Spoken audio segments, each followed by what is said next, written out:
آئیے آج ایک ایسی کہانی کا تفصیلی جائزہ لیتے ہیں جو صرف ایک کرائم سٹوری نہیں ہے، یہ ایک انتہائی سنگین، دل دہلا دینے والی حقیقت ہے۔ بدعنوانی، طاقت اور سب سے بڑھ کر ایک بے بس باپ کی اپنے بیٹے کے لیے انصاف کی تلاش کی۔ آج ہم وی آئی پی کوکین کوئین کے اس تاریک اور خوفناک نیٹ ورک کے اندر جھانکیں گے۔ تو چلیں سیدھا اس کہانی کے مرکز میں چلتے ہیں۔ ذرا تصور کریں، ایک ہسپتال کا ایک انتہائی خاموش کوریڈور ہے۔ ایک سفید چادر میں لپٹی نوجوان کی لاش ہے اور پاس کھڑا ایک خاموش باپ۔ یہ کوئی عام انسان نہیں، بلکہ ایک انٹیلیجنس ایجنسی کا انتہائی سخت گیر افسر ہے، جس کا اپنا بیٹا ابھی کوکین کی اوور ڈوز سے جان کی بازی ہار چکا ہے۔ لیکن آنسو بہانے یا خاموش رہنے کے بجائے وہ باپ ایک عہد کرتا ہے، جس نے یہ زہر بیچا ہے میں اسے ڈھونڈ نکالوں گا۔ اور بس یہیں سے ایک ایسے مافیا کے خلاف جنگ کا آغاز ہوتا ہے جس کی جڑیں ہمارے پورے نظام میں بہت گہرائی تک پھیلی ہوئی تھی۔ پہلا حصہ، کوکین کوئین کا تعاقب۔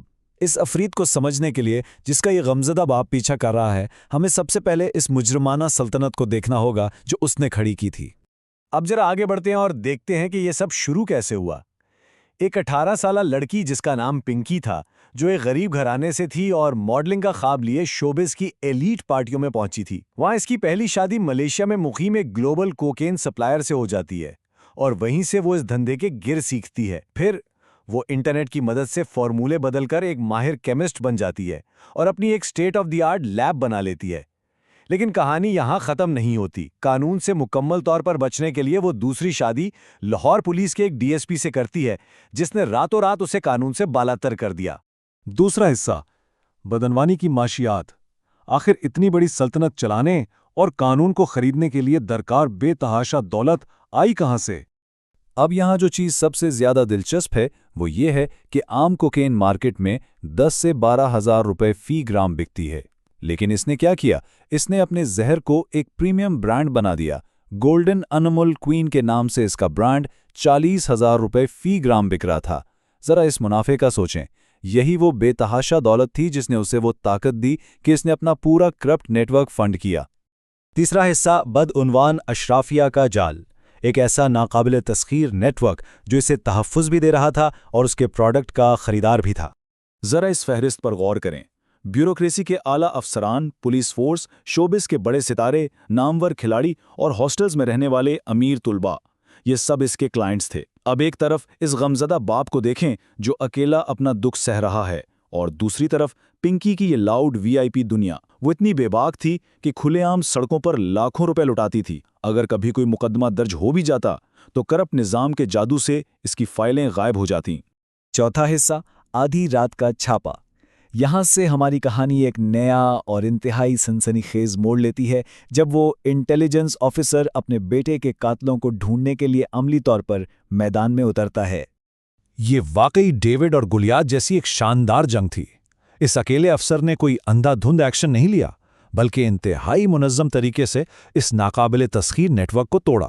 سب سے پہلے نیٹ ورک کے فون ٹریس کیے، پھر ہائی سوسائٹی کی وی آئی پی پارٹیوں کی کڑی نگرانی کی، اس کے بعد ہوم ڈیلیوری کرنے والے کراچی کے 4 رائڈرز کو پکڑا، اور ان سب کڑیوں کو ملا کر رات کے ٹھیک 3 بجے کراچی کے ایک انتہائی لگژوریس فلیٹ پر ایک زوردار چھاپا مارا۔